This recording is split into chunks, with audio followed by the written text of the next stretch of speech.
A report by Wire.com says that data in the 21st century is like oil in the 18th century, an immensely untapped valuable asset. Like oil, for those who see the data's fundamental value and learn to extract and use it, there will be huge reward. We're in a digital economy where data is more valuable than ever. It's key to the smooth functioning of everything from the government to local companies. Without it, progress will literally grind to a halt. My guest today understands how to make the most of data. Michael Olafusi is one of Nigeria's foremost business data analysis consultants and the only official Microsoft Excel most valuable professional in the whole of Africa. Welcome to Tech Trends. Thank you, Sefi. Can you explain the concept of big data and how it can be used in today's business? Great. A lot of times people feel, when they hear the word big, maybe this is really one of those next generation things. But truly, big data is simply when you gather all the data about your business, about a sphere you are interested in. It could be your personal life, it could be your social interaction. So you gather all this data and you decide you are going to make the most out of it. So how it's different from maybe regular data gathering, why they had to group it as big data, is you begin to see it as something to mine. You don't say, this is what I need. You look at the whole thing and say, what can I make use of in this? So it's more like you have an endless opportunity. And the essence of it now is that we now have the capability to mine it. We have the technical knowledge, the technical tools to be able to make the most out of any data we have. And that's the beautiful thing about it. That's why, like you said in your intro, that's the truth. It's the new gold mine. It's not, there was the black gold, there was the yellow gold, now it's the data gold. Yeah. Okay, but how relevant is this to small businesses, especially in a country like Nigeria where you have the vast majority of businesses in that category? That's the beauty for small businesses now. Like I said, the tools to even mine those data are now very cheap. So the truth is, for small businesses, especially when everybody in your company is facing the most important aspect of your business, your customer. Every business is there for profit. And so every aspect of a small business is towards getting that profit. It's not like a big company where you have different departments, silos. So in a small business, it matters a lot to know as much as you can about your customer, because everybody in your company is directly interfacing with them. You, the gate man, the secretary, because you're that small that almost everyone matters. They're like part of your marketing strategy. So once, as a small company, you begin to gather all this data about your customers, about the way they do, whether online, physically, and also in their sales interactions with you. You now have the tools to mine those data, to find knowledge, to find features, patterns that oh, these customers like this kind of product, then I should try sell them on this, introduce this to them, or when to do promo. Okay, Michael, correct me if I'm wrong. Okay. I take it that big data applies to big businesses, while data applies to small business. Am I correct? You're not totally correct. Okay, in the fact that explain. Big data is when you have a huge data about your business. Let me say technically what big data is. Technically, big data is data that keeps coming in, and in a lot, it's endless. It's an endless stream, like a stream. And then that's what happens in business. Everything you do generates a record, a transaction. So that is data. But now, when you decide you're going to make use of that stream, you're going to use all that is flowing through it, it now becomes big data. Because now you're saying, I'm not going to discard anything. It keeps coming. For a small business, it might not be voluminous, but because it's coming, it's called velocity, it keeps coming. So let me just put it in perspective. So for example, a small business like a supermarket can actually have big data because a lot of customers keep coming in, they keep changing inventory. That is one part, yeah, they keep coming in. Then number two is the customers, if the business has a Facebook page, if the business is online now, all the data that people interact about, the transactions of interactions with their Facebook page, with their online media sites, that's big data in itself, because every time people go there, it's a lot of information you can gather from there.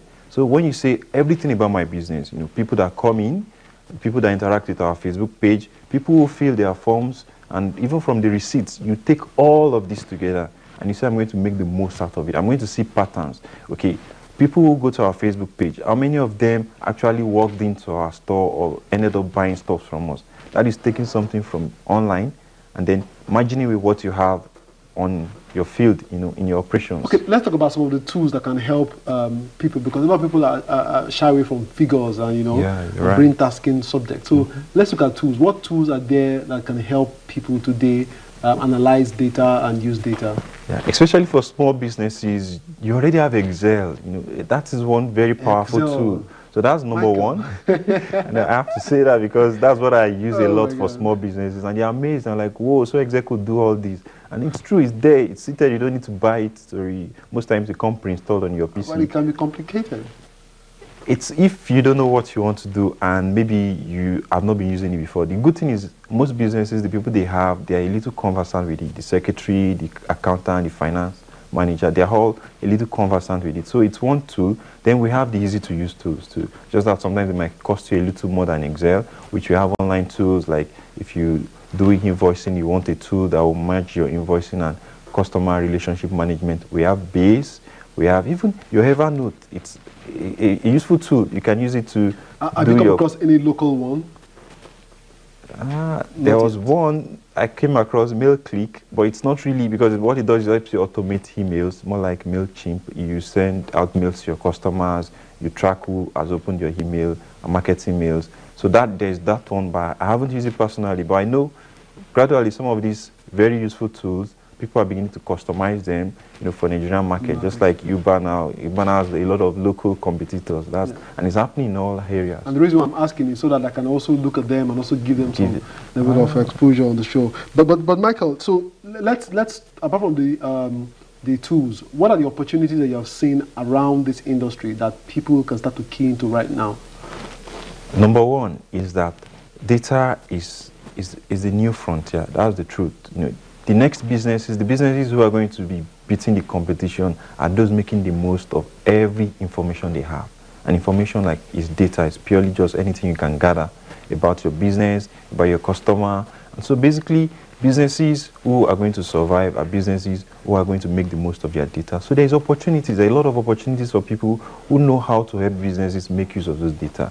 And that's why I can do business data analysis full-time, be an Excel consultant, because the businesses see the need for that. So a lot of young professionals, people in the industry, people wanting to move into the next phase of opportunities, they should consider setting up stuff that will help company make the most of the information they have, in form of enterprise data, or maybe even just helping them manage the data they get about their online social site. So taking what they get offline, merging what they have online, and showing them, areas of opportunities, things they could do to improve their operation. The industry that is growing the fastest in the world is tech. And then in tech, the segment that is doing the best, it's data and business intelligence. So when it comes to business intelligence and data, that's where the bulk of the opportunities in the tech industry now lies. That is why Facebook, you go to Facebook, you won't see it recommend to you someone in Asia or someone in Japan. It will recommend to you someone probably you sent an email to. They look into your email, the email you used to open your Facebook account. It tracks the mails you send. So there's a way they track it and they know, oh, you send an email to someone with this email. Oh, he has a Facebook page. It shows you a recommendation that you might know this guy. Maybe he's your colleague. That's why a lot of people are angry at them, because they are all just they have everything about you. They know everything about you. I'm looking at a small business, and I need us to try and make it very real for a small business owner. Okay. How can they really use data? So say I am into trading, for example. Okay, great. How can I use this knowledge of data to actually transform my business? I just want you to have a perfect life scenario that can be very helpful. It starts with you getting a record. Make sure there is a record of every transaction, and if you can go to the level of you having the customers filling some basic details about them.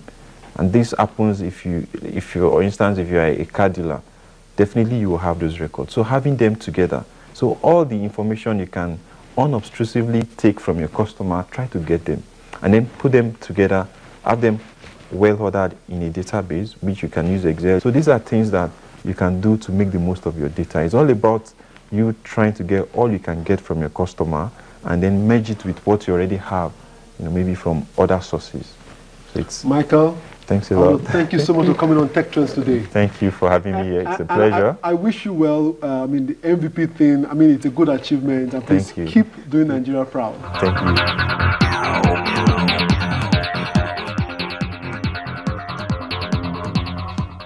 Is it legal to use cracked software since I can't afford the original? This is coming from Ife via Facebook.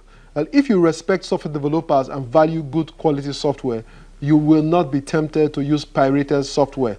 Instead of using cracked software, I recommend that you look for the free open source version, which is a good thing to use. But one thing you must consider is that a cracked software also exposes you to countless risks, including exposure to viruses and malware. And cracked software may also cause program instability and even corrupt your data on your hard drive.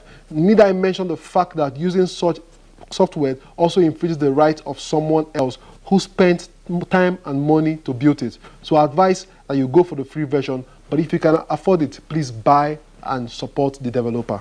Just send an email asking what is the best tool for downloading stuff online using a PC. Well, Josh, first and foremost, I don't think using a software to download stuff online is really necessary today, because all the popular browsers today have advanced download features. But if you wish to use one, then you can try Internet Download Manager, IDM. It is a veteran in the download business, and it works well with many new browsers as long as you have an IDM extension. That's it on today's edition of the show. But before I go, here is something to think about. The goal is to turn data into information and information into insight. That's a quote by Carly Fiorina, former CEO of HP. Remember, you can see the entire show on the Channels TV YouTube page or via my blog. My name is Chukwuemeka Agbata. Until I come your way again, stay innovative.